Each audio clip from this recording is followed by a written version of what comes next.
Okey, dah lah. Okey, bismillahirrahmanirrahim. Assalamualaikum warahmatullahi wabarakatuh. Alhamdulillahirrahmanirrahim. Wassalamualaikum warahmatullahi wabarakatuh. Sebelum kita teruskan, kita buka dengan umum kitab Al-Fatihah.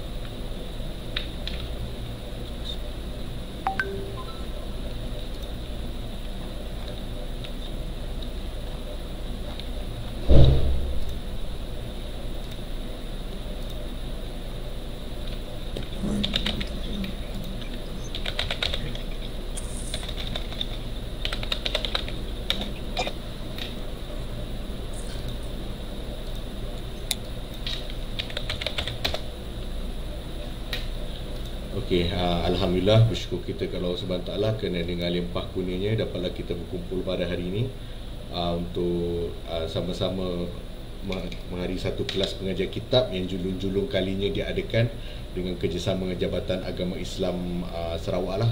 Jadi Alhamdulillah, terima kasih diucapkan kepada Jabatan Agama Islam Sarawak di atas kesudian bekerjasama dengan pihak Nizamiah Institute untuk mengadakan kelas pengajian kitab ini. Jadi insyaAllah minta semua para hadirin tolong offkan, tolong mutekan tu mic masing-masing, dan mungkin admin bahagian JAIS mungkin tolong mute all yang lain sebab nampak ada yang tu.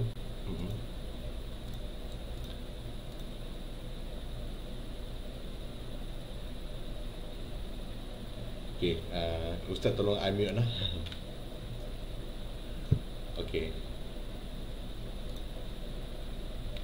Okey, terima kasih. Jadi insya-Allah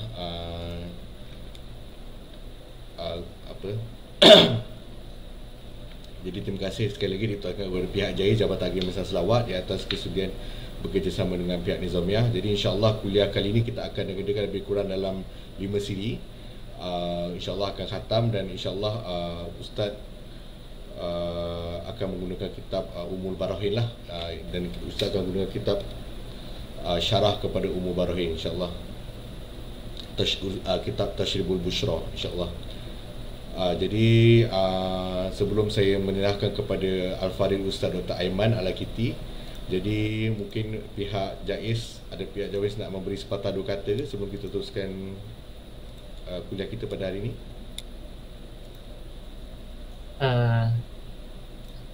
Kita daripada pihak kita tak ada Ustaz. Okey. Kita boleh teruskan dengan kuliah kita, InsyaAllah. Okey, terima kasih. Jadi untuk mengetahui sebelum kita teruskan majlis, insyaAllah saya memperkenalkan dulu pembimbing kuliah kita pada kali ini, iaitu Al-Fadhil Ustaz Dr. Aiman Al-Akiti, merupakan pensyarah di Universiti Islam Antarabangsa Malaysia yang sebelum ni melanjutkan pelajaran di Maghribi, dan Al-Fadhil Dr. Aiman juga merupakan Fellow Kehormat IKIM lah, Institut Kefahaman Islam Malaysia. Jadi tanpa membuang masa, saya menyerahkan majlis kepada Al-Fadhil Ustaz Dr. Aiman untuk meneruskan majlis. Tafadhal. Bismillahirrahmanirrahim. Assalamualaikum warahmatullahi wabarakatuh. Alhamdulillahirabbil alamin. Wassalatu wassalamu ala asyrafil anbiya'i wal mursalin wa ala alihi wa ashabihi ajma'in. Wala hawla wala quwwata illa billahil aliyyil azim. Allahumma la sahla illa ma ja'altahu sahla. Recording in progress. Syita sahla. Rabbi shrah li sadri wa yassir li amri wahlul 'uqdatam min lisani yafqahu qawli, amma ba'du. Kepada yang terhormat, kepada ini AJK, Jabatan Agama Islam Sarawak, JAIS, yang saya hormati dan saya kasihi, kepada Fadilatul Ustaz Muhammad Naqiuddin Muhammad Said selaku moderator daripada Nizamiah Institute yang saya hormati, kepada segenap asatizah, para alim ulama, para imah yang mengikuti majlis pada malam hari ini. InsyaAllah kita akan mulakan pengajian kita, perdana kita pada malam hari ini dengan kitab Ummul Barahin. Jadi sebelum kita mula, saya peringatkan bahawa kita hanya ada 5 majlis untuk khatamkan kitab Ummul Barahin. Biasanya saya khatamkan kitab ini setahun. Kalau saya dulu kat pondok memang setahun lah kita mengaji dengan syarah Imam Sanusi di Hamish Hasyiah Dasuki. Itu biasanya kami ngaji dulu di pondok. Dan juga kalau di Maghribi, di Maghribi juga memakai kitab yang sama, Ummul Barahin, tapi kita panggil dengan Aqidah Sughra. Dan bezanya kalau di Maghribi kita kena hafal dulu baru boleh masuk kelas. Itu biasanya kat sana lah. Sebab orang Morocco ni semua benda kena hafal dulu baru boleh mengaji. Kalau tak hafal tak boleh mengaji. Jadi kami dulu di sana memang menghafal, baru kami dapat masuk kelas dari Aqidah Sughra, Wusta dan Kubra. Jadi kami khatam yang Kubra di Maghribi. Lalu cuma pada malam hari ini kita akan mulakan dengan Ummul Barahin sebagai peringkat awal, yang diminta oleh pihak Jabatan Agama Islam Sarawak. Cuma kami membahagi kelas ni sebanyak 5 pertemuan. Salah satu dia sebab saya juga bulan depan dah mula masuk semester di UIA. Jadi masyghul sikit lah, dah kerja hakiki tu kena kan. Jadi tapi tak apa, insyaAllah 5 pertemuan kita cuba untuk khatamkan. Dan terakhir sebelum kita mula pengajian, kenapa kitab Imam Sanusi? Ini pertanyaannya. Jadi untuk biografi dan lain-lain boleh baca dalam buku yang tuan-tuan dan puan-puan semua punya kan. Kitab ini kat sini insyaAllah murid saya yang tulis, Dr. Ahmad Arif. Dan Dr. Ahmad Arif dia sendiri, saya dah cek dia punya tarjamah, bukan terjemah, tapi tarjamah, iaitu biografi ulama tersebut dengan pengenalan akidah sughra, insya-Allah kafin, iaitu cukup untuk maklumat kepada ustaz-ustaz dan asatizah semua tentang Imam Sanusi ataupun kitab Ummul Barahin itu.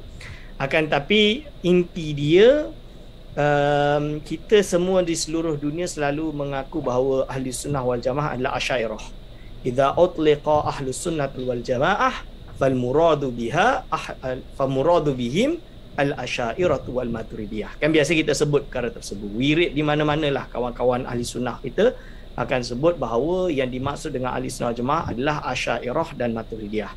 Kalau maturidiyah jelas Abu Mansur al-Maturidi, yang mana kitab dia seperti Akidah Nasafiyah, kitab At-Tamhid dan lain-lain. Dia ada banyak kitab dia. Cuma kita di Nusantara tidak banyak kepada Abu Mansur al-Maturidi, tapi banyak kepada Abul Hasan al-Asy'ari, iaitu Asy'ariyah, yang kembali kepada Al-Imam Abul Hasan Asy'ari, meninggal tahun 324 Hijriah, berarti termasuk minal mutaakhirin as-salafi as-salih, iaitu golongan terakhir di kalangan as-salafi salih. Ini Imam Abu Hasan Asy'ari. Dan sanad Imam Abu Hasan Asy'ari, jadi ilmu akidah Asy'ariyah ini dikembangkan oleh Imam Abu Hasan Asy'ari dan murid-muridnya sebagai ahlu sunnah wal jamaah yang kembali kepada manhaj para sahabat dan juga para salafus soleh, tabi'in dan tabi'in.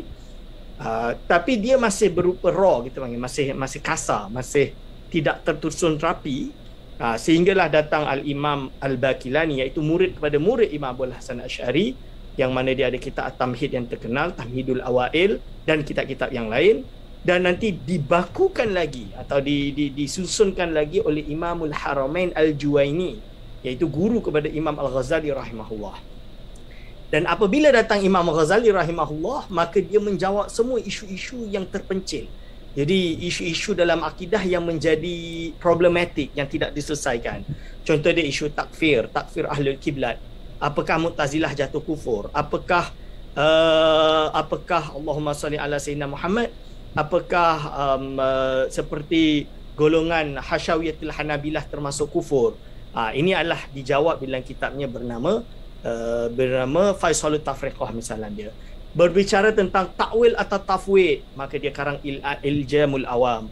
Berbicara tentang daqaiqu ilmil kalam dalam Iljamul Awam dan juga Qanunut Takwil dan banyak kitab-kitab yang lain.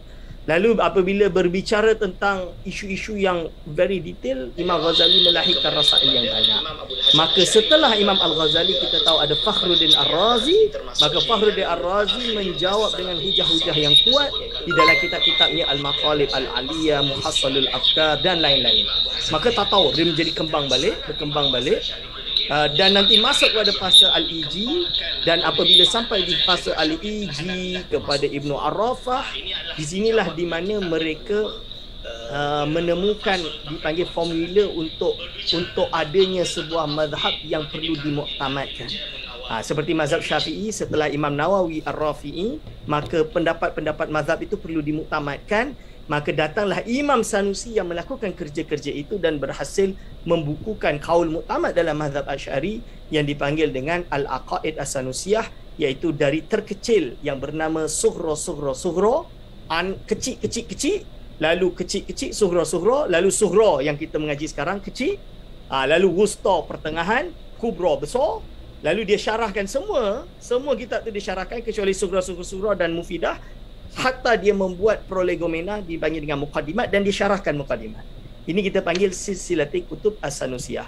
Dan insya-Allah projek kami di Institut Kefahaman Islam Malaysia IKIM, saya sebagai fellow kehormat, ini adalah projek yang dikehendaki oleh almarhum Tun Ahmad Sarji yang baru saja meninggalkan kita, dan ini yang diminta kepada saya waktu pertama saya assign sebagai fellow kehormat, dan ini yang proses dalam buat. Tapi sayang beliau tidak dapat melihat final, tapi beliau edit yang edisi pertama dan kedua. Jadi ada 3 kitab yang dah selesai. So 1 dan 2 dia dah tengok, tinggal cetak insya-Allah. Cuma yang Akidah Kubra dia belum sempat sampai di tangan beliau, tapi beliau telah dijemput oleh Allah Subhanahu Wa Taala. Tapi ini adalah projek kami. So setelah Imam Sanusi, maka semua akidah yang datang setelah Imam Sanusi apabila mengatasnamakan Asy'ariyah, dia adalah mengikut Imam Sanusi. Kita tahu kitab Aqidatul Awam, saya tahu tuan-tuan semua, ustaz-ustaz semua dah mengaji kitab Sifat 20, Aqidatul Awam, kitab Kifayatul Awam, kitab Dardir, kitab semua kitab-kitab akidah, Jauharatul Tauhid, semuanya kembali kepada Imam Sanusi. Berarti Imam Sanusi ni kaul muktamad dalam mazhab Asy'ari. Maka sewajarnya apabila kita mengaji kitab Aqidah Ahlussunnah wal Jamaah Asy'ariyah, atau yang selalu orang panggil dengan Sifat 20, itu kembali kepada Imam Sanusi dengan kitab Ummul Barahin. Dan ini kitab yang paling terkenal hatta di Nusantara. Bahkan saya tak kata sumat Nusantara, seluruh dunia memakai kitab Imam Sanusi. Seluruh dunia. Di Malaysia, di Indonesia, kita panggil Al-Masyriq Al-Aqsa, hatta pergi ke selatan India atau dipanggil dengan iaitu Khairullah dan lain-lain di mazhab Syafi'i. Kita masuk ke Hijaz, di Masjidil Haram dan lain-lain, di Yaman, selatan Yaman, atau di Hadramaut dan lain-lain, semuanya memakai kitab mazhab Imam Abu Hasan Asy'ari mengikut manhaj As-Sanusi. Mesir, kita tahu Imam Bajuri, Al-Azhar Syarif, memang Sanusi 100%. Kita masuk lagi ke Libya, ada kitab khusus dari kawan saya iaitu Profesor Dr. Arif Naik, Ali Arif Naik. Dia ada tulis tentang Sanusi juga, lengkap. Lalu kita masuk ke Algeria, tempat Imam Sanusi, Tilimsan. Ini tempat lahir dan wafatnya Imam Sanusi di Tilimsan. Masuk di Maghribi, Qarawiyyin memang Sanusi, Tunisia Sanusi, dan bahkan kitab Talibul Busyra yang akan saya gunakan untuk syarah dalam bahasa Arab juga adalah silibus rasmi di Universiti Zaitunah, Jami'atul Zaitunah atau Universiti Zaitunah. Termasuk tua, dia lahir abad kedua Hijriah. Ini termasuk menjadikan silibus di Universiti Zaitunah. Maka tidak ada alasan kalau ada hari ini orang yang mempertikai kitab Ummul Barahin. Saya kata tidak ada alasan. Sebab apa? Dia adalah kitab yang talaqqal ummah bil qabul. Jadi umat ini dah menerimanya menerima dia sebagai sesuatu yang dimuktamadkan. Okey, tanpa membuang masa kerana waktu kita pun tak banyak, saya nak kena khatamkan kitab ini dalam masa 5 pertemuan. InsyaAllah kita masuk mukadimah. Jadi mukadimah ni saya guna yang Arab, yang saya share screen hanya Arab. Bagi yang tidak mengerti Arab boleh baca terjemahan insyaAllah. Just baca by sight. Cuma bila saya terjemah fauri dengan lidah saya, mungkin tak sama dengan tulisan, tapi takkan lari jauh. InsyaAllah takkan lari jauh. Mukadimah yang pertama saya akan gunakan matan sahaja, tapi nanti selanjutnya kita buka yang bahagian syarah Talibul Busyra. Saya ada edisi cetakan, kalau tuan-tuan just baca by sight, cuma bila saya terjemah fauri dengan lidah saya, mungkin tak sama dengan tulisan, tapi tidak ada nanti takkan lari jauh. InsyaAllah takkan lari jauh. Ini ditahqiq oleh Ustaz Nizar Hamdi, mukadimah yang seorang ustaz saya, dan matan saja, tapi nanti selanjutnya kita buka yang bahagian syarah Talibul Busyra. Mengeluarkan saya ada edisi cetakan, kalau tuan-tuan ini laju dia. 1 tahun tu 5 atau 6 tahqiq. Yang rare Asy'ariyah tak ditahqiq, beliau tahqiq. Itu kehebatan Ustaz Nizar Hamdi. Okey, bismillahirrahmanirrahim.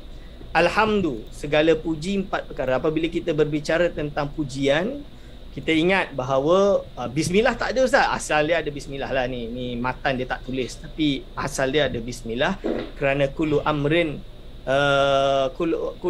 dhibalin la yubtada'u bi bismillahirrahmanirrahim fahuwa aqta fahuwa abtar dan lain-lain. Kita tahu bahawa semua perkara yang baik yang tidak dimulai dengan basmalah maka terputus barakah dia dan lain-lain. Itu banyak tafsiran dia, adalah banyak. Lalu alhamdulillah segala puji 4 perkara. Bila kita sebut pujian maka dia akan kembali pada 4 perkara tuan-tuan.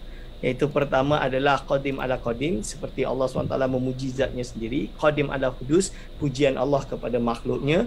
Hudus ala qadim, pujian makhluk kepada Allah SWT. Hudus ala hudus, dan pujian makhluk kepada sesama mereka atau kepada diri mereka, seperti pujian kita kepada saudara kita, pujian kita kepada Nabi Muhammad sallallahu alaihi wasallam dan lain-lain. Jadi keempat-empat pujian ini lillahi, dimiliki oleh Allah SWT, atau boleh juga diterjemah lillahi, diberhaki, istihqaq oleh kepada Allah Subhanahu wa taala. Maksud daripada syarah ini kita jelas di dalam akidah kita, la nusyrik bi ibadatillahi rahman atau bi ibadatillahi ahada. Jadi kita tidak mensyirikkan Allah SWT dalam ibadah kita kepadanya dengan sesuatu apapun. Itu jelas. Dalam erti apabila pujian-pujian yang kita lakukan di dunia ini, sama ada kita memuji kawan kita Rasulullah SAW, memuji para ulama, para aulianya, semuanya akan kembali kepada Allah Subhanahu wa taala, kerana hakikatnya siapa yang menciptakan semua perkara yang mahamid, semua perkara yang layak untuk dipuji tadi, jawapan dia hanyalah Allah Subhanahu wa taala. Apabila layak kepada Allah Subhanahu wa taala, maka tidak ada alasan untuk kita menuduh seseorang itu sebagai syirik dan lain-lain hanya kerana dia memuji sesama makhluk. Ada yang menganggap bahawa ini adalah ghulwu, berlebih batas ketika memuji makhluk. Ketahuilah kalau dia di dalam hatinya ada iman dan mengatakan bahawa Allah lah hanya satu-satunya Tuhan yang maha berkuasa, yang mentadbir seluruh alam, maka seapapun dia memuji selain Allah SWT itu kembali kepada Allah SWT, dengan syarat tidak ada lafaznya yang jelas-jelas menunjukkan erti kesyirikan. Erti kesyirikan seperti mengatakan orang yang dipuji itu adalah Tuhan atau sekutu kepada Allah, seperti anak Tuhan dan lain-lain. Berarti seperti halnya kita memuji Rasulullah SAW dengan berbagai pujian yang mulia, itu bukan dianggap ghulu.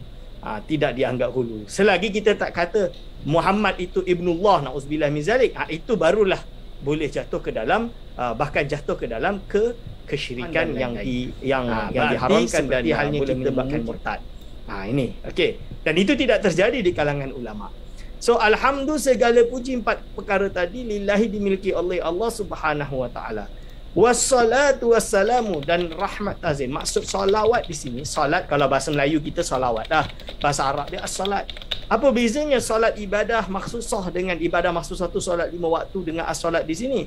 Inilah kita namakan bahawa di dalam bahasa Arab memang satu kalimat kadang ada makna-makna yang berbagai. Sinonim, antonim, mutaradif dan lain-lain kan. Istilah-istilah yang banyak dengan berbagai jenis-jenis fahaman dia. Maka dalam hal ini bahasa Arab juga seperti itu. As-salat bermakna ad-du'a. Jadi bila kita kata kita solat usolli fardhu subhi, itu bermakna solat sebagai ibadah maksusah yang diertikan oleh istilah syarak, atau kita panggil dengan hakikatus syar'iyyah. Contoh dia tuan-tuan solat, aqimus salata, ma hiya as-salat? As-salat yani ibadatun makhsusatun mubtada'un bi takbiratul ihram mukhtatamatun bit taslim, iaitu satu ibadah yang khusus yang dimulai dengan takbiratul ihram dan ditutupkan dengan salam. Itu adalah solat dalam aqimus salat, dirikan solat. Sedangkan solat di sini dengan bermakna lain, iaitu doa ataupun rahmat ta'zim yang kita berikan, wassalamu, dan doa keselamatan yang kita panjatkan ala Rasulullah SAW untuk dan dihadiahkan, untuk diberikan, diuntukkan, diperuntukkan kepada Rasulullah SAW. Kerana apa? Kerana jelas Allah SWT berfirman, innallaha wa malaikatahu yusalluna 'alan nabi ya ayyuhalladzina amanu sallu 'alaihi, sallu tu fi'il amr, sallu 'alaihi wa sallimu taslima. Itu maksud dia tuan-tuan dan puan-puan. Dari sini jelas kepada kita bahawa berselawat dan memanjatkan doa keselamatan kepada junjungan besar baginda Nabi Muhammad sallallahu alaihi wasallam adalah untuk agar supaya baginda sallallahu mendapat derajat yang tinggi, walaupun dia dah tinggi, kita nak tinggi lagi. Dan yang kedua, selain daripada itu, agar supaya kita juga sebagai umatnya tertarik naik atas lagi, tertarik mendapat derajat yang tinggi mengikuti baginda Nabi Muhammad sallallahu alaihi wasallam. Okey, lalu kita mulakan dengan pembacaan kitab, iaitu I'lam. Kenapa Imam As-Sanusi memulai dengan I'lam di sini? I'lam ini adalah alima ya'lamu ilman wa ma'laman fahuwa alimun wa dhaka ma'lumun i'lam la ta'lam. Fi'il amar kan? Dari perkataan alima. Alima maksudnya tahu. I'lam ketahuilah. Itu terjemahan Melayu. Berarti apa? Berarti muallif atau Imam Sanusi mengisyarahkan bahawa kita ini wajib untuk mengetahui ilmu ini. Ma'rifah. Pertama sekali untuk kita mengetahui adalah memiliki ilmu tentang akidah. Dan ini hukum dia wajib. Ma'rifatul syai', iaitu mengetahui sesuatu. Mengetahui apa dalam hal ini? Annal hukmal aqliyah, bahawa sesungguhnya hukum akli. Ini kita kena selesaikan dulu. Kena selesaikan hukum ni dulu, baru boleh nak pergi jalan. Kalau tak selesai hukum, tak boleh pergi jalan. Okay. So apakah itu hukum? Hukum itu adalah isbatu amrin, menetapkan sesuatu, atau nafyuhu, atau menafikan sesuatu. Itu namanya sebagai hukum. Al-hukmu isbatu amrin au nafyuhu. Itu bila kita bicara hukum ini, hukum itu, berarti hukum menetapkan sesuatu, hukum menafikan sesuatu. Tapi hukum itu terbagi kepada berapa? Terbagi kepada 3. Yang qasimu al-hukmu yang qasimu ila salasati aqsamin. Hukum ini terbagi kepada 3. Ini tak ada kat sini lah. Saya tengah baca syarah, baca muqaddimah Imam Sanusi. Dia kata hukum ini terbagi kepada 3, tuan-tuan. Pertama adalah syar'iyyin, adiyyin wa aqliyyin. Yang pertama syar'iyyin. Syar'iyyin tu berarti hukum syarak. Hukum syarak ni apa? Hukum taklifi. Okey, hukum bukan hukum taklifi. Kita sebut hukum syarak dulu. So hukum syarak tu sendiri, apakah itu hukum syarak? Hukum syarak tu khitabullahi ta'ala al-muta'alliqu bi af'alil mukallafin bit-talabi awil ibahati awil wad'i lahuma. Iaitu ketentuan, titah Allah atau ketetapan Allah. Khitab Allah tu berarti titah Allah, ketentuan Allah, keputusan Allah. Yang Allah peruntukkan, yang Allah titahkan kepada kita. Al-muta'alliqu, yang berkaitan dengan segala perbuatan-perbuatan orang mukallaf, sama ada tuntut wajib, tuntutan harus, atau wad'i, iaitu berlakunya sesuatu menyebabkan hukum dia terjadi. Wad'i ini maksud dia hukum wad'i, hukum yang berkaitan dengan kejadian sesuatu. Maka wajib, sunat dan lain-lain ini dipanggil hukum taklifi. Saya tak perlu syarah panjang. Lalu hukum wad'i, kalau kita belajar usul fiqh kan, terkentut berarti menyebabkan batalnya wudu. Dia bukan bahas dosa tak dosa, tak. Dia bahas bila terjadinya kentut, batallah wudu. Dia bukan wajib, sunat atau haram, tak. Tengah puasa, tiba-tiba dia pergi minum dengan sengaja untuk batal puasa. Berarti apa? Berarti hukum dia batal lah puasa, kerana masuknya sesuatu dalam rongga mulut dengan sengaja. Apabila cukupnya syarat dan rukun nikah, orang tu pun akad, ankahtuka wa zawajtuka bla bla bla bla, qabiltu nikahaha wa tazwijaha bi mahril madhkur, maka sahlah nikah tersebut. Apabila sah nufus tu berarti berlangsunglah pernikahan tersebut. Yang mana kalau si suami berhubungan dengan isteri dia, dan isteri dia hamil, lahir setelah 6 bulan minimum daripada pernikahan, maka sahlah anak tersebut dinasabkan kepada si bapa tadi. Berarti si bapa memiliki kewajipan untuk untuk menjaga anak dia, menafkahi anak dan isteri dia, dan pada waktu yang sama anak tersebut bila besar memiliki tanggungjawab dan kewajipan kepada ayahnya untuk ditaati dan dituruti.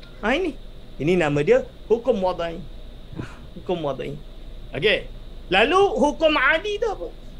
Adi tu hukum adat. Bila kita bicara hukum adat, jangan ingat ni adat pepatih Negeri Sembilan, bukan. Jangan, kan ada istilah di Negeri Sembilan. Hukum adat iaitu apa dia panggil? Hukum adat ini biar mati anak, jangan mati adat. Lebih kurang macam tu. Betul. Biar mati anak, jangan mati adat. Maksud dia apa? Kerana adat di kalangan orang Negeri Sembilan menjunjung tinggi syarak. Syariat itu dijunjung tinggi. Biar mati anak asalkan hukum syariat itu tidak terlanggar. Itu maksud dia. Makanya mereka menjaga sangat adat tersebut dengan harapan menjaga hukum hakam syarak. Itu dia tuan-tuan. Berarti itu hukum adat Negeri Sembilan. Kita bukan berbicara itu. Kita berbicara adat di dalam ilmu kalam. Adat ini apa? Hukum adat ini adalah iaitu ibaratun an isbatur rabti baina amrin wa amrin. Ibaratnya menetapkan sesuatu hubungan antara satu perkara dengan perkara lain, wujudan atau adaman, sama ada kewujudannya atau ketidakwujudannya, biwasitati takarrur, dengan lantaran diulang-ulang. Contoh dia apa? Contoh dia, kita nak tetapkan api membakar ke tidak. Kerana apa? Api kena kayu, api kena kertas. Isbatu rabti baina amrin wujudan aw adaman. Kerana api kena kertas, terbakar lah. Biwasitati takarrur. Kenapa? Kita dah cek berkali-kali, memang kalau api kena kertas, terbakar lah. Biwasitati takarrur. Ma'asihati takhallufi, berserta sah untuk tidak terjadi. Tapi boleh tak api kena kertas tak terbakar? Boleh tak api kalau dikenakan kertas tak terbakar? Boleh. Kenapa tak boleh? Buktinya Nabi Ibrahim AS masuk dalam api tak terbakar. Tak payah jauh-jauh dengan Nabi Ibrahim. David Copperfield masuk dalam api, keluar tak terbakar. Betul ke tidak? Orang-orang yang main sihir contoh dia. Dan lain-lain. Ini berarti ma'asihati takhalufi. Tak semestinya mesti terjadi. Wa adami ta'thiri ahadihima. Dan tidak ada memberi kesan. Hakikatnya yang membakar bukan api. Allah SWT yang membakar. Fil akhari al-batata. Ini adalah hukum adat. Berarti kita jangan ta'asub dengan sains. Ini impossible lah. Fizik mesti. Fizik law of physics mesti tak boleh. Kalau matematik, ya. Itu akli. 1 + 1 mesti 2. Tak boleh 3. Siapa kata 3 memang gila lah. Akan tapi apabila kita berbicara api bertemu kertas, mesti membakar ke tak? Biasanya membakar. Tapi boleh tak terbakar? Boleh je. Kalau ini kita kukuh, maka dah tak ada isu lah pada hari ini yang viral tentang ajaran sesat barulah, yang manggil tentang mimpi lah apa. Kalau saya tak mengambil benda tu benda yang berat. Kerana apa? Jelas kalau orang jahil berbicara, keluarlah macam-macam. Betul? Ini kerana apa? Kerana tidak ada ilmu yang cukup. Lahirlah banyak kejahilan. Tapi kalau kita semua dah mengaji akidah dengan kukuh, kita dapat beza yang hak dan yang batil. Kan orang takut sekarang. Ada juga yang menggunakan isu, terlalu banyak duk kata konspirasi teori, jangan percaya konspirasi teori. Kalau betul-betul Imam Mahdi keluar nanti, tak percaya konspirasi teori, ikut Dajjal. Pun ada yang kata macam tu. Jawapannya semua itu boleh selesai kalau kita ada akidah yang kukuh dengan ilmu. Terbit dengan ilmu. Kalau terbit dengan ilmu, kita dapat bezakan yang hak dan batil. Ini hukum akli atau ini hukum adat dan lain-lain. Itu. Lalu yang ketiga barulah kita masuk hukum akli. Apakah itu hukum akli, tuan-tuan? Fahuwa isbatu amrin aw nafyuhu min ghairi tawaqqufin ala takarrurin wala wad'i wadi'in. Iaitu menetapkan satu perkara atau menafikan perkara tersebut dengan tanpa tergantung atau terlekat pada takarrur, pengulangan, wala wad'i wadi'in, dan tidak juga pada peletakan atau kejadian sesuatu perkara yang terjadi. Maksud dia apa? Seperti 1 + 1. Kita tak payah nak try dulu. Try 1 + 1 2. Tak payah macam api empirik, kita panggil. Empiric evidence tu tak perlu. Au nafihu, atau menafikannya. Jadi yang namanya Allah mesti esa. Tak mungkinlah dia ada 2, kerana kalau ada 2 akan jadi konflik. Nah, itu kita akan syarah nanti. Kita panggil dengan dalil tamannu.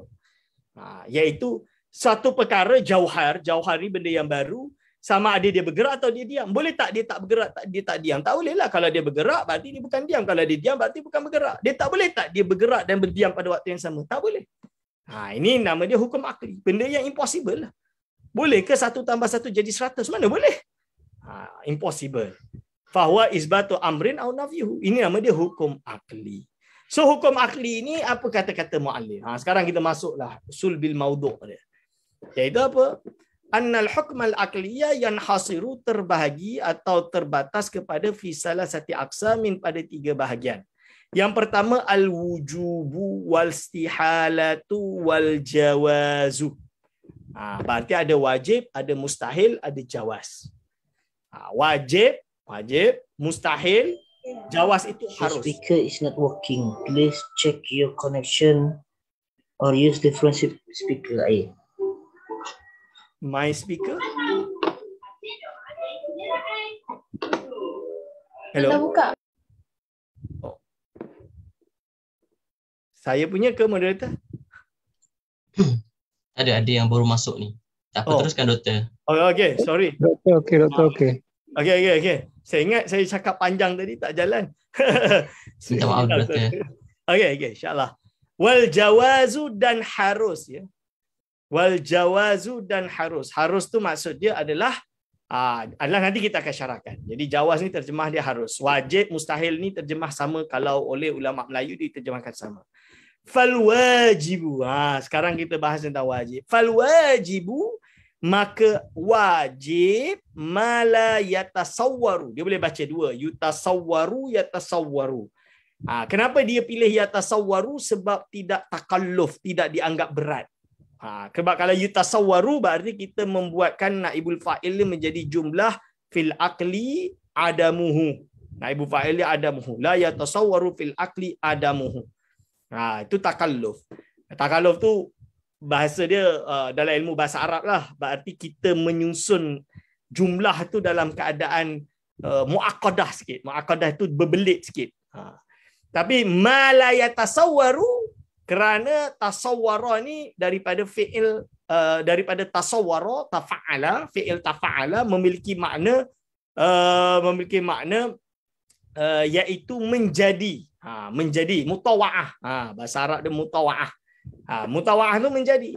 Maka la yatasawwaru tidak menjadi, tidak dapat digambarkanlah, tidak tergambar fil akli di dalam akal apa adamuhu ketidakadanya perkara tersebut.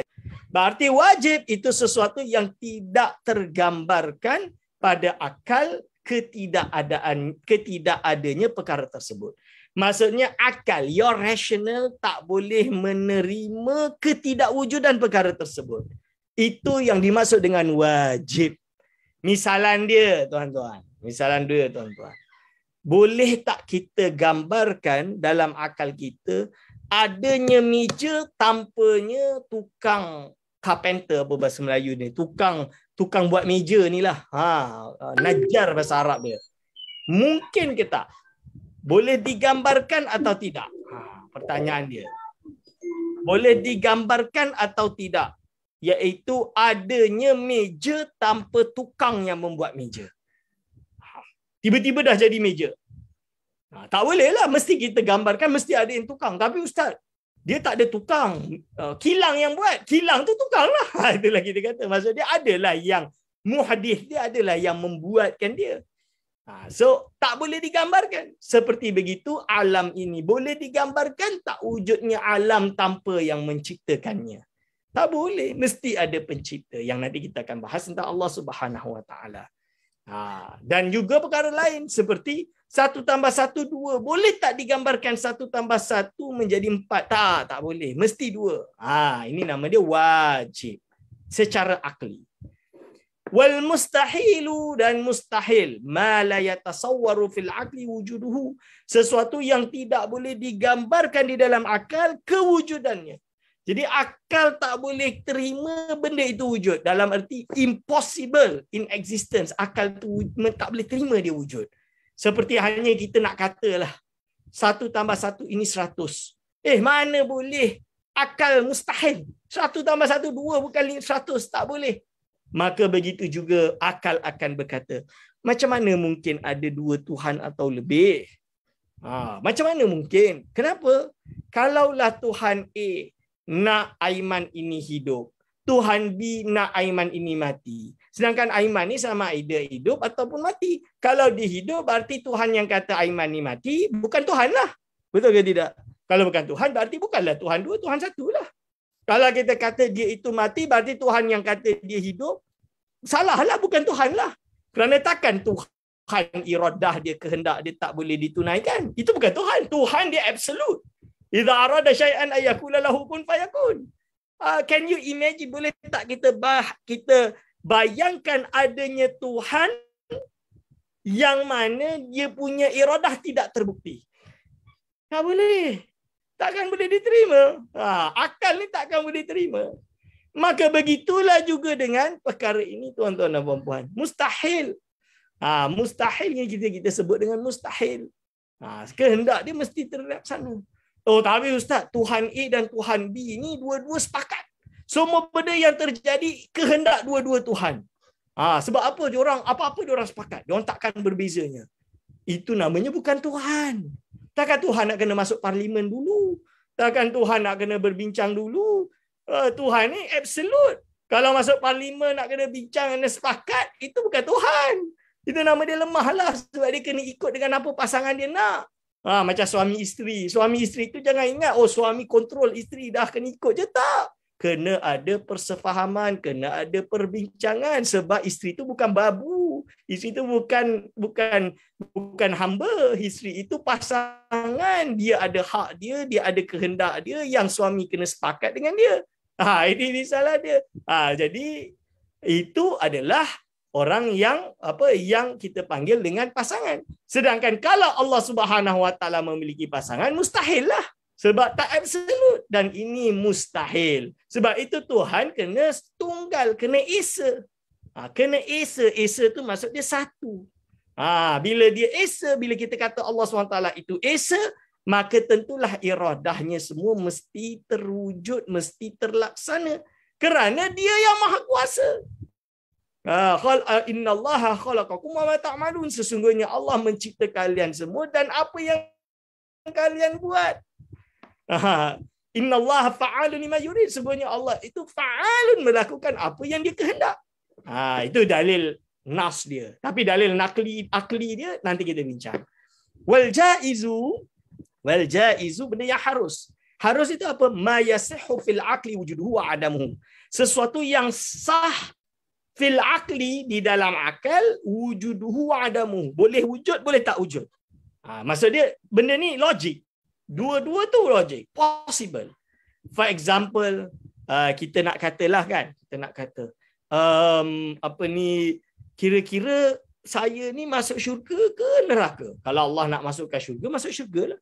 Kalau Allah nak masukkan neraka, neraka lah. Wajib ke Allah masukkan kita dalam neraka? Tak wajib. Allah berkehendak buat apa sahaja terhadap makhluknya. Kita kan makhluk Allah. So Allah nak masukkan kita dalam syurga, syurgalah. Nak masukkan kita dalam neraka, nerakalah. Ini nampak ni. Ini nama dia jaiz. Boleh, wajib ke Allah menciptakan mengutus para nabi? Tak wajib. Tapi kalau dia nak utuskan, dia utuslah. Dia tak nak utuskan, dia tak nak utuslah. Cuma nanti kita ada bahas. Ada benda yang akli dia jaiz, tapi dia jadi wajib syar'i. Contoh dia apa? Contoh dia, Allah SWT boleh saja nak memasukkan siapa saja di dalam syurga. Betul? Abu Lahab, boleh ke Allah SWT pilih untuk masukkan di dalam syurga?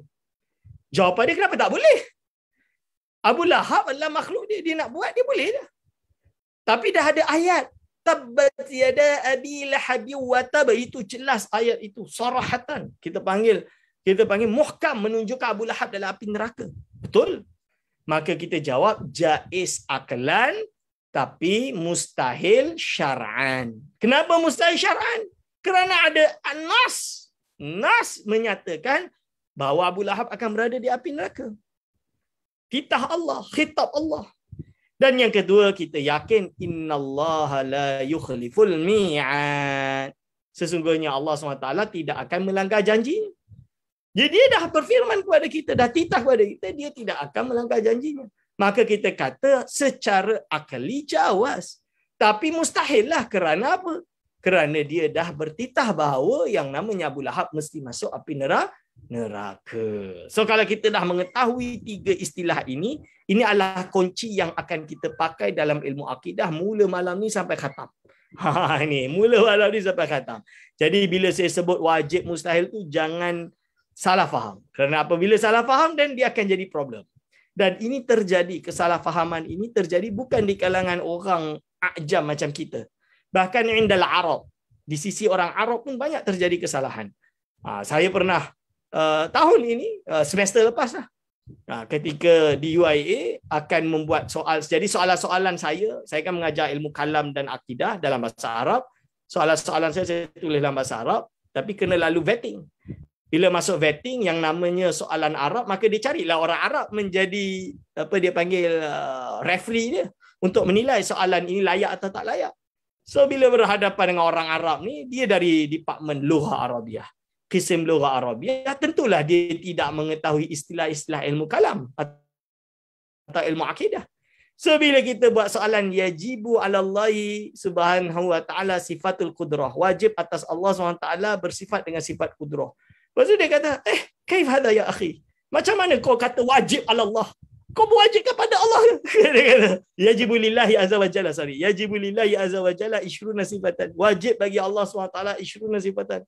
Hal anta taqsid? Apakah engkau maksud wajib bagi Allah? Mana boleh istilah ini tak boleh. Dia kata, ini istilah syirik dan lain-lain. Saya kata, la haula wala quwata illa billah. Saya kata, ini adalah istilah ilmu kalam. Kau jangan sentuh ilmu aku. Dia kata itu. Lepas tu saya bagi hadza kama qala al-imam wal imam. Dia berhujahlah. Ini dia imam ni bukan maksum. Dia boleh salah. Bukan itu, kita tengah guna istilah dengan maksud ma la yatasawwaru fil aqli adamuhu. Laisa bimakna yajibu yakni ma yusabu bi fi'lihi wa yu'aqabu bi tarkihi. Ini istilah yang dua istilah yang berbeza. Baru akhirnya dia boleh faham. Rupanya penggunaan istilah yang berbeza. Itu contoh dia tuan-tuan. Sebab itu saya kata kita jangan salah faham tentang istilah. Okey. Lalu kita masuk wa yajibu ala kulli mukallafin syar'an an ya'rifa ma yajibu fi haqqi maulana jalla wa azza wa ma yastahilu wa ma yajuzu. Wajib atas sekalian mukallaf.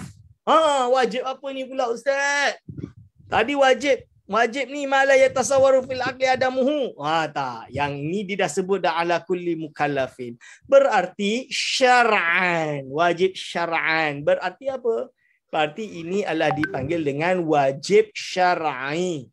Wujub syar'i, bukan wujub akli. Kalau wujub syar'i, yakni ma yusabu bi fi'lihi wa yu'aqabu bi tarkihi. Sesuatu perkara yang diberi ganjaran atas berbuatnya, yang diberi seksaan atas meninggalkannya. Itu wajib. Betul ke tidak? Wajib atas sekalian mukallaf. Berarti manhum mukallaf. Siapakah mereka yang dipanggil dengan mukallaf? Berarti pertama bulugh. Kan? Baligh. Yang kedua adalah akal. Baligh dan berakal. Ini adalah yang dipanggil mukallaf. Dan yang ketiga, dia mesti sampai padanya ilmu. Maksud dia kena ada ilmu yang sampai kepada dia. Kerana apa? Kerana nanti kita akan membahas tentang ahlul fatrah. Ahlul fatrah ni apa? Orang yang hidup di zaman tidak ada nabi yursal, tidak ada nabi yang diutus. Contoh dia antara Nabi Isa alaihissalam sampailah baginda Nabi Muhammad sallallahu alaihi wasallam.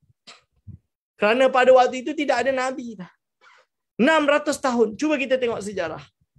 Kalau saya berbicaralah dengan golongan kita akademisi kan, academician kalau di Morocco, di Spain dan lain-lain, kalau kita berbincang duduk bersama, ada dari Yahudi, ada dari Kristian, cuba kita kembali ke sejarah.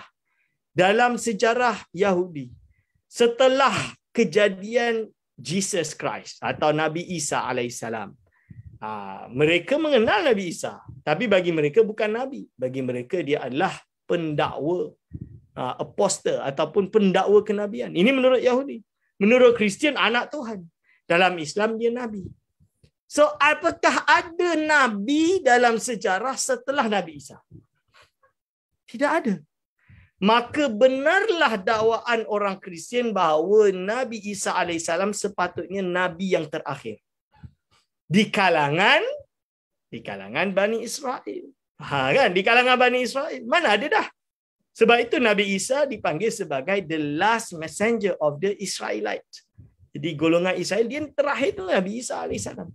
Tapi bukan penutup sekalian Nabi, penutup Nabi di kalangan Bani Israel. Kerana dalam sejarah dah tak ada setelah itu. Dan kita kena tahu bahawa Kristian pada asal dia membawa kepada apa? Membawa kepada Islam, seperti Islam, Tauhid dan lain-lain. Hanya sahaja setelah 300 tahun ada Council of Nicaea, dan di Council of Nicaea itu nantilah baru dibahas tentang iaitu apakah Jesus Son of God atau Jesus is a prophet, mortal atau immortal. Dan nanti keputusannya yang dimenangi adalah yang mengatakan Jesus adalah anak Tuhan, dan semua yang menganggap Jesus adalah Nabi dibunuh.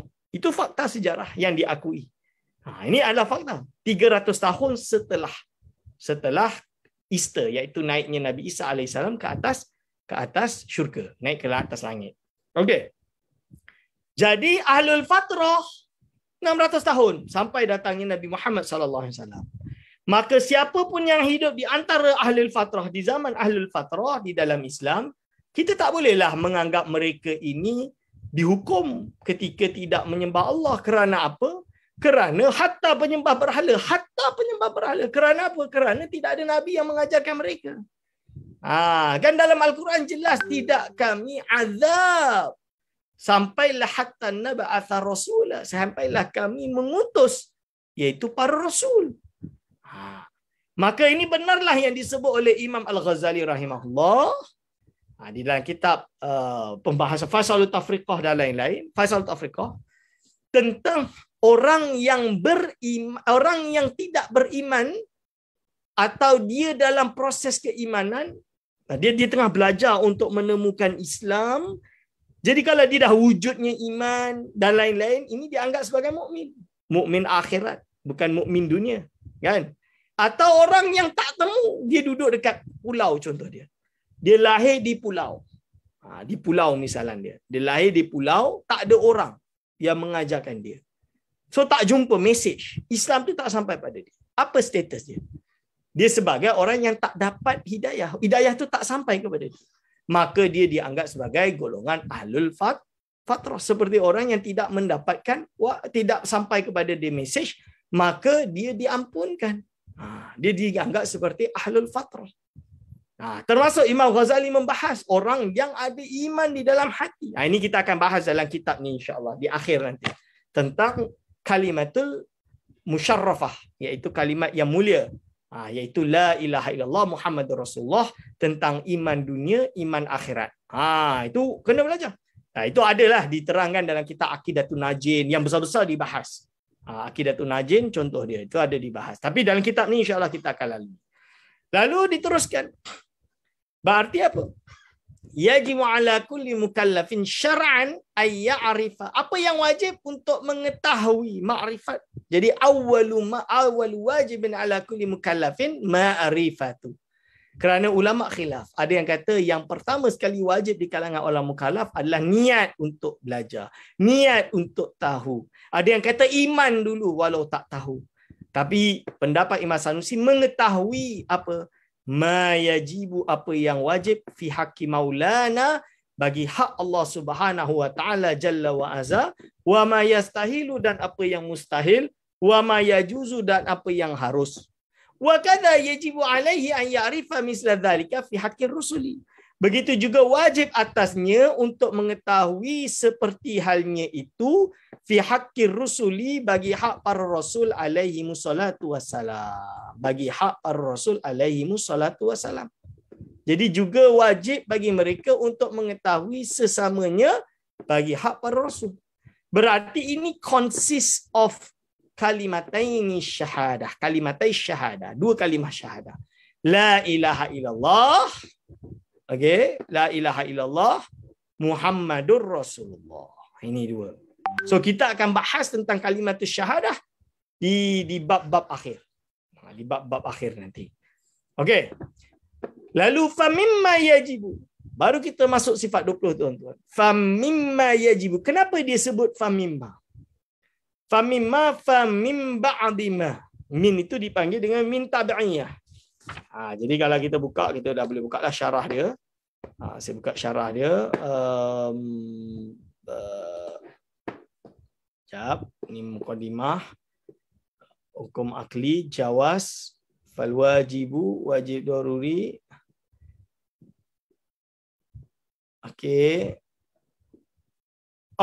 Ini. Wa yajibu ala kulli mukallafin minal insi wal jin, sama ada jin atau manusia. Kalau malaikat mereka bukan mukallaf kerana nabi kita ursila ilaihim irsalat tashrif. Diutusnya hanya pengutus sebagai penghormatan. Kalau tak bukan diirsal sebagai taklif ala rajih, menurut kaul rajih. Mukallaf ini berarti baligh, akil, laki, perempuan, merdeka ataupun hamba. Jin itu mukallaf sesuai dengan kejadian mereka yang kita tidak tahu. Secara syarak ayat rifah ni kita dah jelas. Okey, lepas tu ila anqal, sampailah kepada membahas tentang ni. Famimma yajibu li maulana jalla wa azza min, dalam di sini famimma adalah apa? Mimma tab'iyatun. Ni dipanggil dengan min tab'idiyah. Okey, min tab'idiyah tu apa maksud dia? Iaitu min yang menunjuk erti sebahagian daripada. Jadi termasuk dari perkara yang wajib bagi Allah Subhanahu wa taala azza wa jalla, berarti Asy'ariyah tidak membataskan kepada 20 sifat. Asy'ariyah mengatakan sebahagian dari sifat yang wajib. Apa? Iaitu sebahagian daripada sifat yang wajib bagi Allah Subhanahu wa taala, isyruna sifatan, iaitu 20 sifat. Berarti 20 sifat ini adalah sifat wajib. Sebahagian daripada sifat wajib. Berarti salahlah orang yang mengatakan sifat Allah, Asy'ariyah ni sesat kerana apa? Dia hanya membatasi sifat Allah kepada 20. Dia tak nak pergi lebih daripada 20. Bukan. Asy'ariyah mengakui Allah Subhanahu wa taala yattasifu bi sifati kamalat.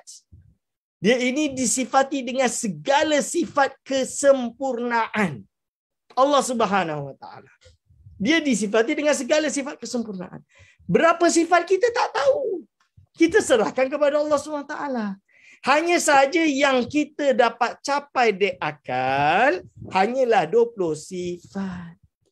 20 sifat ini yang kita faham, yang kita dapat sampai pada akal. Yang lain kita tidak dapat capai di akal. Maka ada yang bertanya, Ustaz. Ustaz, macam mana dengan Allah SWT berfirman, iaitu Ar-Rahman, huwa Ar-Rahman. Allah SWT itu ada sifat Ar-Rahman. Rahman itu penuh rahmat. Itu kan sifat.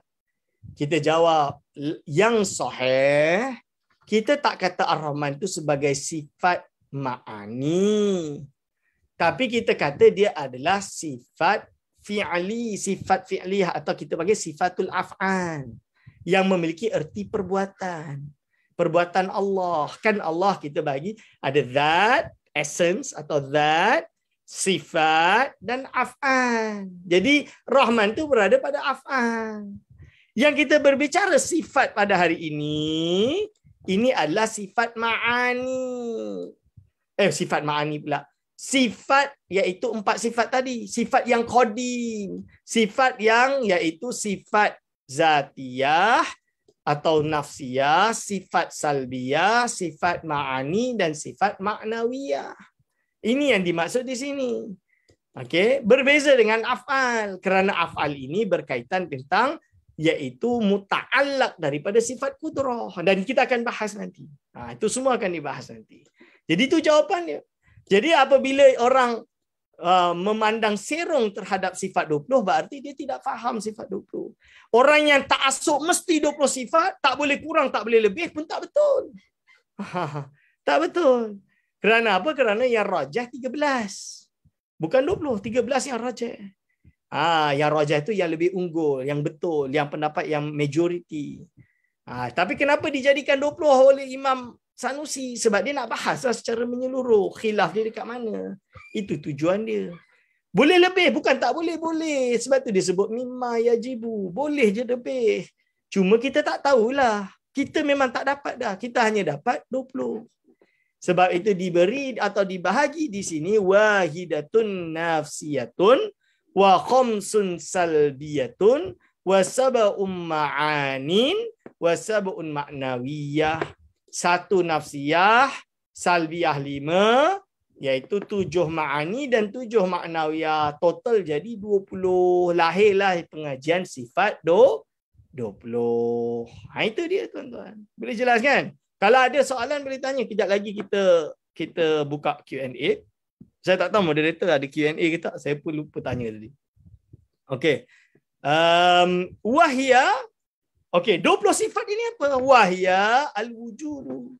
20 sifat ini yang pertama adalah sifat wujud, tuan-tuan. Al-wujudu, wujud. Sifat wujud, makna wujud tu apa? Al-husulu was-subutu fil kharij bihaisu yasihu ayyura al-muttasifu bihi. Maksud dia apa? Wujud itu adalah hasil dan sabit fil kharij, secara nyata, bukan di dalam akal sahaja, tapi betul-betul nyata, bukan fi dhihni, bukan dalam pemikiran kita. Kerana lawannya wujud fil kharij adalah wujud i'tibari, dipanggil dengan amrun i'tibariyun. Apakah itu amrun i'tibari? Perkara yang wujud di dalam akal tapi tak wujud pada kharij.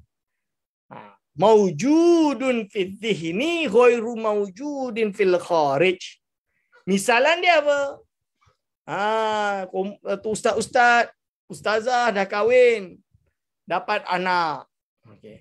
Anak ini ada hubungan bapa dan anak, mak dan anak. Betul ke tidak? Betul. Iaitu di mana anak tersebut kalau nak kahwin, kalau anak perempuan nak kahwin, kena ada izin wali. Wali dia wali mujbir atau wali ghairu mujbir. Wali mujbir berarti dia ada hubungan pertalian bapa dan anak. Anak tu nak kahwin, dia kena minta izin bapa dulu. Kalau bapa dia tak izin, dia tak boleh kahwin. Betul ke tidak? Ini nama dia amrun i'tibari. Kerana apa? Hubungan tersebut kita tak nampak. Nampak tak pertalian tersebut? Tak nampak. Ada tali ke? Tak ada. Tapi dia ada hubungan, ada. Ada status, ada. Ini dipanggil amrun i'tibari. Ada di dalam akal, tidak ada fil kharij. Kewujudan Allah iaitu sabitun fil kharij. Memang betul-betul nyata ada fil kharij. Iaitu berada betul-betul wujud, exist. Dengan sekira sah untuk dilihat. Boleh untuk kita melihat Allah Subhanahu Wa Taala. Boleh tak? Oh, boleh Ustaz. Saya semalam baru jumpa Allah SWT. Boleh, tapi bukan di dunia. Di akhirat nanti, bagi hamba yang Allah SWT anugerahkan untuk melihatnya. Bagi hamba yang tidak dianugerahkan untuk melihatnya, dia tak lihatlah. Ini maksud dia. Yasihu ayyura. Sah untuk dilihat. Yasihu ayyura. Kalau ada di dunia ini, mustahil. Mustahil dia kenapa? Kerana Allah SWT telah tentukan tidak ada yang dapat melihatnya di dunia ini melainkan Nabi Muhammad sallallahu alaihi wasallam. Menurut satu pendapat iaitu Imam Ibnu Abbas. Kalau sahabat, kalau Ummul Mukminin Aisyah radhiyallahu anha menyatakan tidak nampak. So ini khilaf. Di akhirat nampak, ijma'. Ini adalah khilaf. Tapi wujud itu wujud fil kharij. Jadi Allah ini betul-betul wujud. Lawan wujud adalah adam, tidak wujud. Berarti dia tidak ada. Dan ini mustahil. Kerana sifat wajib yang pertama adalah sifat wujud. Apabila kita berbicara tentang wujud Allah, maka wujud dia wujud zati. That, the essence itself is inexistent. Bukan macam kita, kerana kita, kewujudan kita adalah kesan daripada daripada zat yang memberi kesan, iaitu daripada fi'li fa'ilin. Allah SWT menjadikan kita dari tidak ada menjadi ada. Itu dia tuan-tuan. Boleh jelaskan? Ini wujud nama dia. Yang kedua adalah al-kidamu. Mahwa al-kidam. Apakah maksud dengan kidam? Dah 10.18. Saya lupa nak berapa jam program. Kidam wahwa adamul awwaliyati lil wujud. Ketidakadaannya keawalan bagi kewujudan. Maksud dia existence dia without a beginning. Kewujudan tanpa permulaan. Bahasa Melayu semenanjung, sedia ada. Allah ini qadim, berarti Allah ini sedia ada. Dalam erti dia bukan dari tidak ada lalu ada. Dan dia juga bukan dari ada lalu tidak ada. Itu adalah qadim. Fa makna Allahu qadimun, Allahu la awwala li wujudihi. Allah itu tidak ada awal bagi kewujudannya. Ai laisa li wujudihi ibtidaun. Iaitu tidak ada bagi kewujudannya permulaan. Fahuwa subhanahu mawjudun lam yasbiq al-adamu wujudahu. Iaitu Allah SWT itu wujud yang tidak diawali dengan ketidakwujudan bagi kewujudannya. Itu adalah qadim. Wa ma taqaddama huwa ma'nal kidam binisbati ila dzatillahi ta'ala wa sifatihi ila akhirih. Kalau bagi selain Allah Subhanahu wa taala di kalangan makhluk misalnya, bila kita berbicara dengan makhluk, masa kidam ini memiliki makna tulul muddah. Hadza saubun qadimun. Ini adalah baju lama. Hadza binaun qadimun. Ini adalah bangunan lama. Ini perbezaan antara keduanya. Okey, baik. Naktafi bihadzal qadar untuk malam ni. Malam pertama kan. InsyaAllah minggu depan kita laju sikit. Okey, ada soalan sebelum?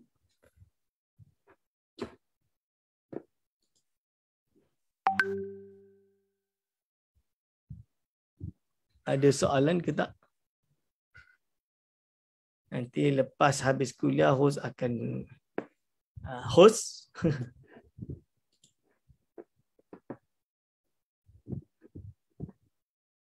Ustaz Nakiuddin.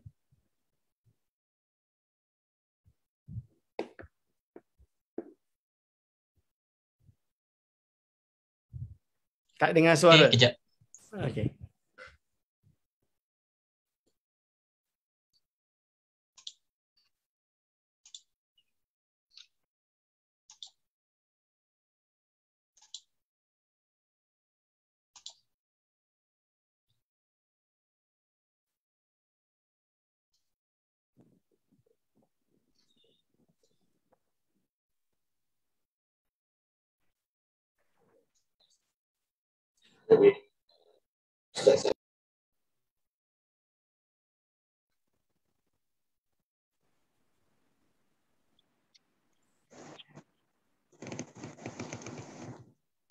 Assalamualaikum pengurusi.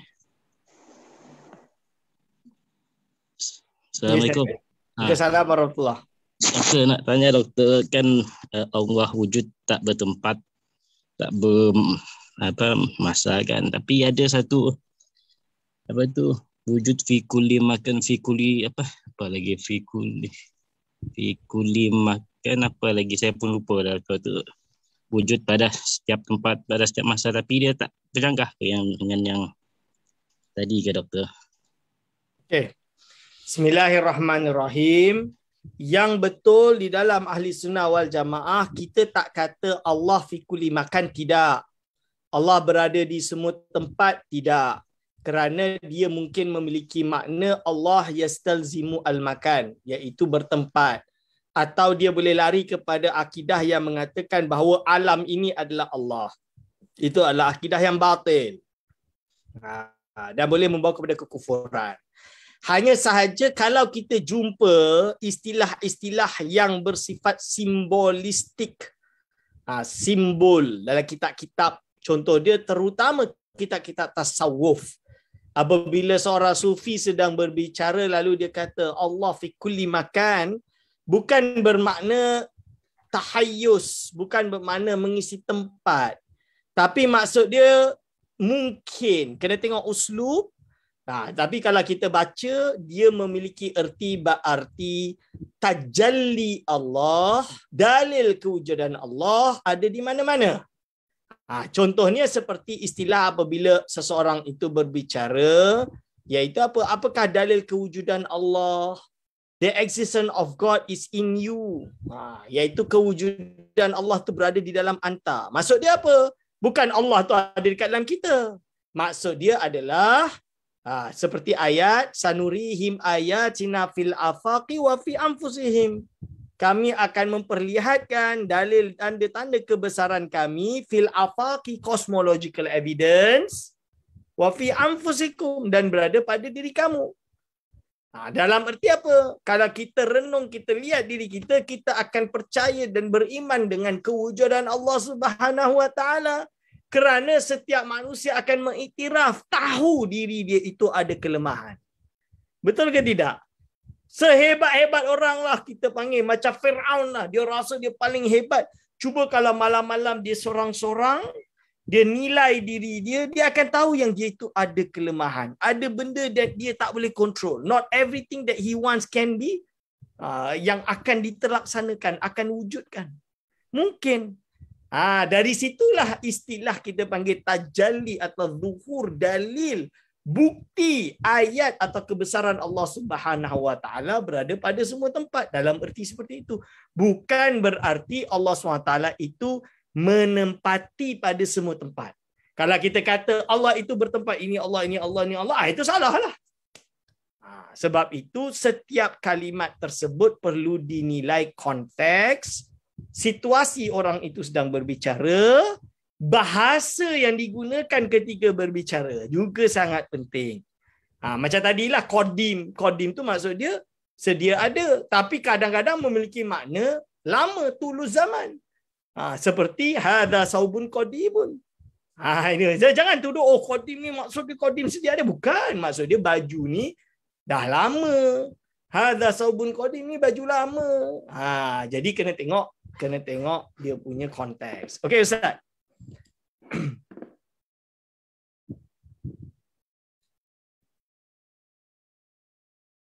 Ada soalan dekat chat ni.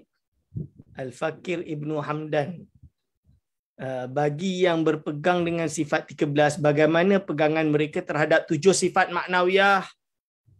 Kerana dia percaya bahawa sifat maknawiyah atau nazaratul ahwal itu hanya amrun itibari, maka dia kata tak perlulah sabitkan 7 sifat maknawiyah. Tapi tetap berkewajipan beriman bahawa Allah SWT dalam keadaan sami'an basiran mutakalliman qadiran muridan, yang muridah ila akhirih. Itu tetap 7 sifat ma'ani itu mesti dilazimkan atau dipercaya Allah dalam keadaan sifat-sifat tersebut. Justru nanti kita akan syarahkan juga dalam bab sifat ma'ani ma'nawiyah. Dia ada bab khusus nanti. Okey. Dekat mana boleh beli kitab tu? Nak beli kat Morocco. Tapi anak bagi PDF dia ada lah. Kat Malaysia ni tak ada lah. Kat negara Arab banyak lah. Dekat Mesir banyak lah. Kalau ada kawan kat Mesir tu boleh suruh beli pos. Okey. Apakah berlaku talfiq antara mazhab Asy'ari dengan mazhab Nahwi menjadi sifat 20 atau bagaimana? Okey. Kita tak sebut talfiq mazhab macam mazhab fiqh. Kita jangan bawa budaya fiqh ke dalam akidah. Kerana akidah ini bukan hukum ahkam amal jasadi, tapi hukum berkaitan tentang kepercayaan, akidah, apa yang kita believe. Jadi dia adalah amalun qalbiyun. Berarti talfiq bermadhab itu tidak wujud di dalam ilmu akidah.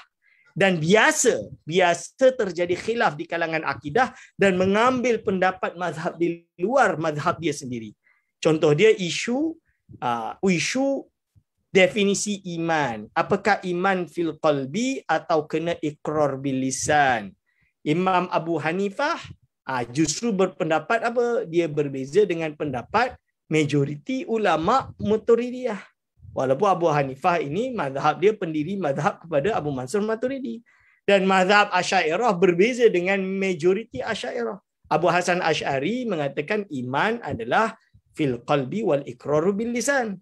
Tapi majoriti Asy'ariyah memilih sebaliknya, iaitu al-iman bil qalbi, at-tasdiq bil qalbi, bukan ikrar dengan lisan. Nah, nanti kita akan bahas tu, ada bab dia khusus tentang khilaf perkara tersebut. Lalu bagaimana dengan sifat 20? Apakah dia lahir sebab itu? Dia dah jadi lintas mazhab kerana Asy'ariyah asalnya memilih kepada hanya 13.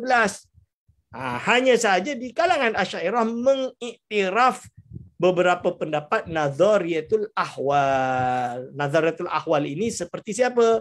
Seperti imam-imam, seperti Imamul Haramain Al-Juwaini termasuk berpegang pada konsep nazariyatul ahwal. Nazariyatul ahwal itu apa? Dia itu makom ketiga. The third position antara wujud dan tidak wujud. Sebab itu dia kena sabitkan kaunuhu sami'an. Dalam erti apa? Bila kita kata Allah ada sifat sama, boleh tak Allah bersifat sama tapi dia dalam keadaan tidak sami'an? Kan?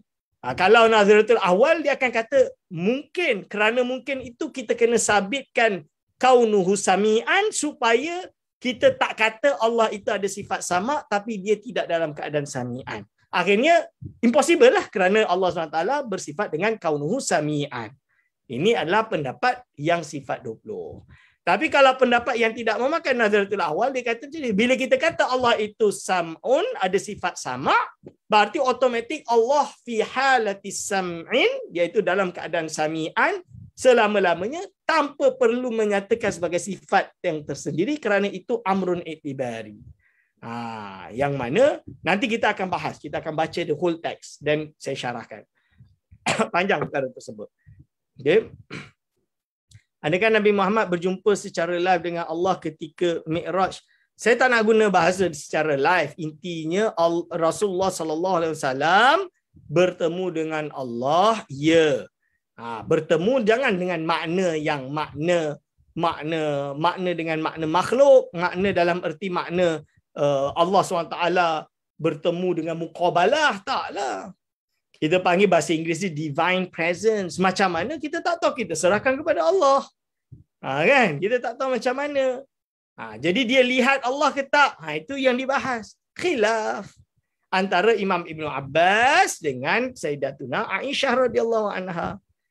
Kalau Aisyah kata tak nampak, kalau Ibn Abbas kata nampak. Faham? Itu khilaf. So kita kena iktiraf, itu khilaf. Khilaf sahabat. Khilaf sahabat yang diiktirafkan. Okey, so ini insya-Allah kita boleh faham kan? Lalu adakah pertemuan saintifik dikira hukum adat, doktor? Kalau scientific mathematics then is akli lah.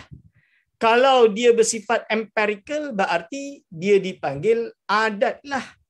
Itu maksud dia. Empirical tu apa? Kerana melakukan examination. Dia panggil apa, bukan theoretical physics, dia panggil dengan applied physics atau tak salah, atau fizik yang diaplikasikan, yang ni dibuktikan. Ya ke ni panas ni dibakar betul ke? Macam itulah. Ini nama dia adalah apa hukum adat. Tapi kalau perhitungan matematik, itu menjadi hukum akli. 1 + 1 2, tak boleh 3. Okey. Jelaskan, tolong jelaskan konsep kewujudan wahdatul wujud. Oh, tingginya soalan. Wahdatul wujud ini adalah istilah yang orang banyak salah faham. Maksud dia salah faham dia macam mana? Jadi kalau ingat pertama, kalau tokoh-tokoh seperti Muhyiddin Ibn Al-Arabi, Al-Syekh Al-Akbar Muhyiddin Ibn Al-Arabi As-Sufi Al-Hatimi, kalau tokoh tersebut, kita kena iktiraf ulama berbeza pendapat. Kita kena iktiraf. Tak boleh kita kata tak, kena kafirkan dia, tak boleh. Tak, kena walikan dia pun Kita kata khilaf lah. Maksud dia ada yang mengatakan dia tu wali dan ini banyak bukan sedikit dan yang kata dia hebat-hebat. Ada yang mengatakan dia sesat juga ada. Bukannya tidak ada. Ada. Tapi apakah dia membawa konsep wahdatul wujud? Tidak ada dalam buku dia satu pun istilah wahdatul wujud. Cuma beberapa kalam dia ada seolah-olah menunjukkan erti wahdatul wujud. Tapi kalau yang dimaksudkan dengan wahdatul wujud menunjukkan hanya dia Allah sahaja yang wujud, yang lain semua tidak wujud, dengan maksud apa?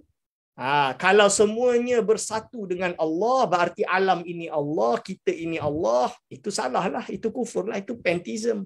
Dan hatta Imam Taftazani yang menolak konsep wahdatul wujud Ibn Arabi sendiri menafikan itu adalah mazhab Ibn Arabi. Dia kata tak, itu pantheism, itu tak betul. Itu bukan akidah yang dipegang oleh kalangan sufi. Yang dimaksud dengan wahdatul wujud ini kullu syai'in halikun ila wajhah. Segala sesuatu itu tidak wujud melainkan Allah SWT. Kerana apa? Semuanya ini sirna melainkan Allah Subhanahu Wa Taala. Berarti apa? You are nothing, I am nothing. Nothing. Semua benda dunia ini are nothing. Jadi dia tak tengoklah apa yang ada di makhluk. Yang dilihat hanya kehendak Allah Subhanahu Wa Taala. Dia hanya berzikir pada Allah Subhanahu Wa Taala. Itu maksud wahdatul wujud yang sahih. Atau dipanggil dengan wahdatul syuhud. Lalu Ustaz, macam mana dengan kata wujud ada yang wujud majazi, wujud hakiki? Itu tersebut dalam kitab-kitab ulama tasawuf, hatta Syekh Nuruddin Ar-Raniri. Kerana apa? Kerana Syekh Nuruddin Ar-Raniri misalnya, dia menjelaskan, kalaulah Allah wujudnya mestilah hakiki. Kalau makhluk ini wujudnya majazi. Kenapa? Kerana existence of the creation, being, yang ini creation ini, makhluk ini, kewujudannya ini apa? Kewujudannya hasil dari takfir yang Allah SWT jadikan. Faham? Itu maksud dia. Dalam erti kewujudan dia juga tergantung pada Allah Subhanahu Wa Taala. Yang mana bila dia wujud, hatta perbuatannya kan yang menentukan Allah. Innallaha khalaqakum wa ma ta'malun. Kan? So basically, kewujudan yang ada selain Allah SWT ini seperti metafora lah.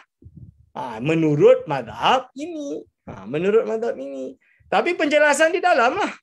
Macam mana Ustaz? So kita buat ni.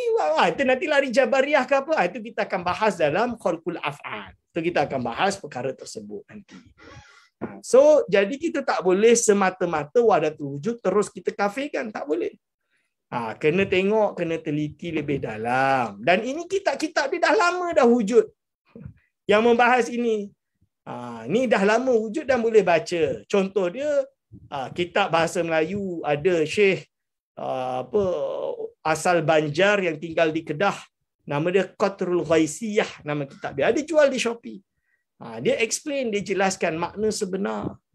Bukan dengan makna Tuhan jadi sama dengan makhluk, itu tak betul. Okay. Adakah akidah Athari termasuk Ahlussunnah Jemaah? Jika ya, kenapa ianya tidak meluas seperti Asy'ariyah? Jap, Athari ni tunggu dulu. Kalau yang dimaksudkan Athari itu adalah seperti akidah Ibn Taymiyah dan kawan-kawan, iaitu Hasyawiyatul Hanabilah, maka kita tolak akidah mereka termasuk Ahlussunnah wal Jamaah.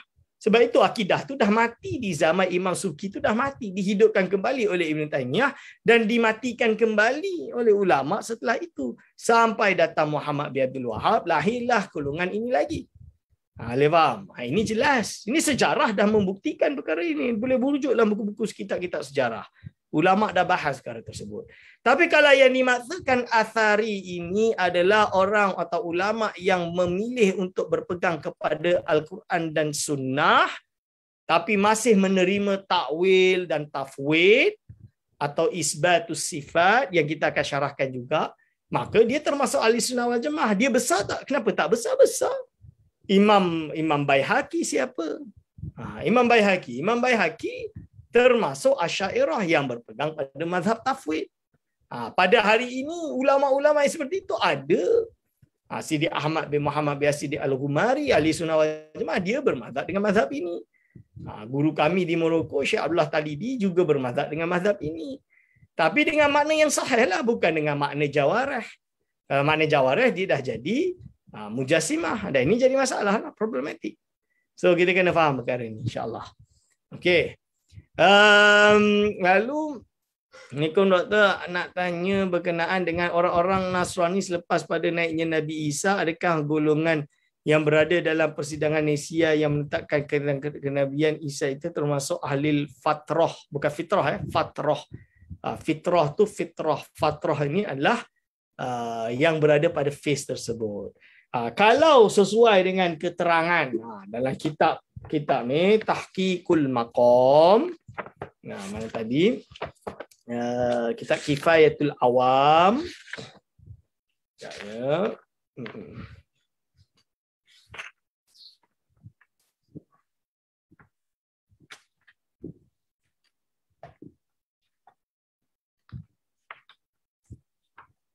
Mana tadi?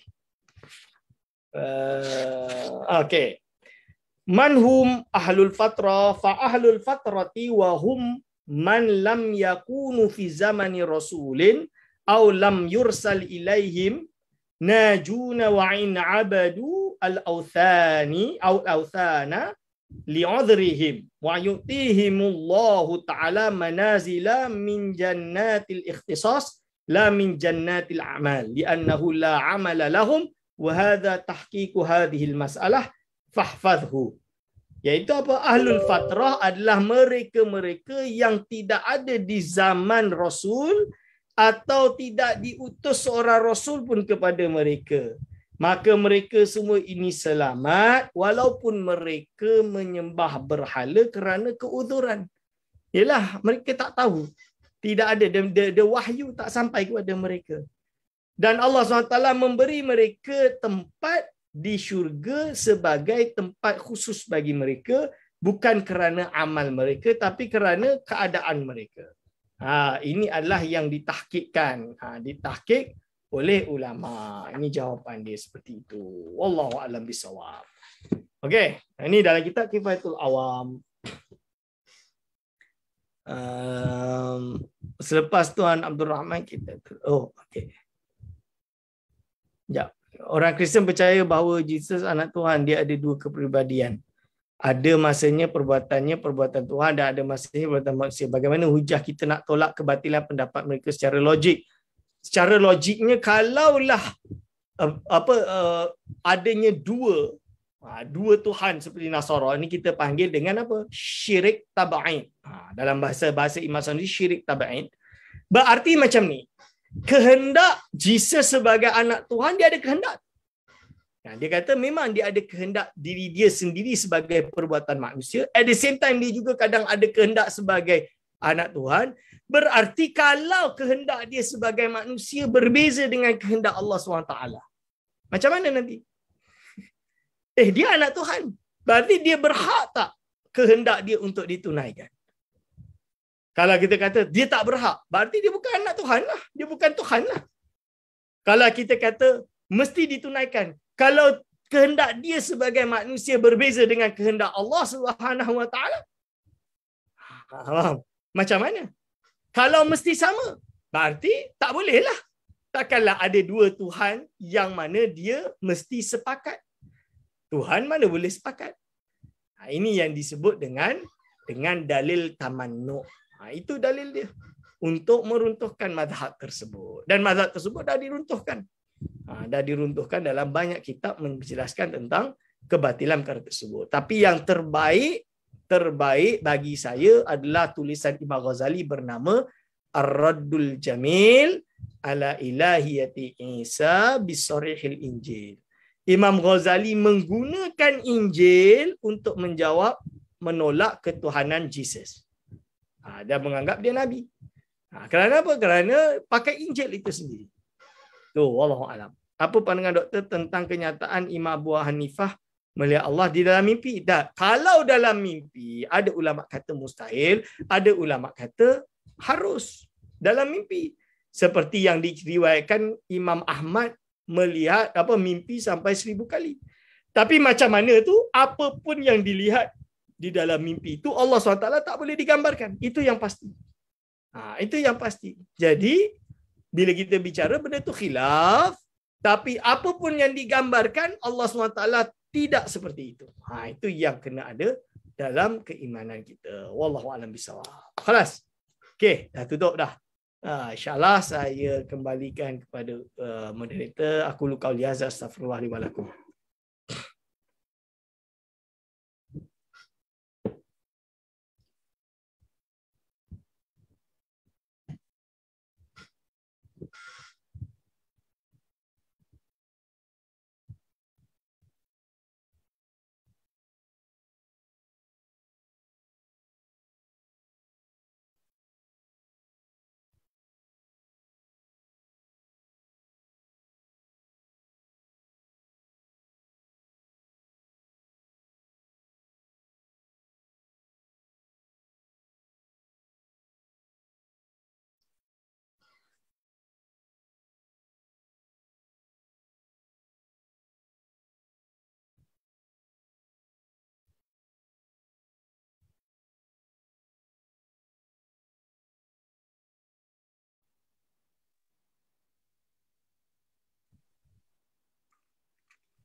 Waalaikumsalam warahmatullahi wabarakatuh.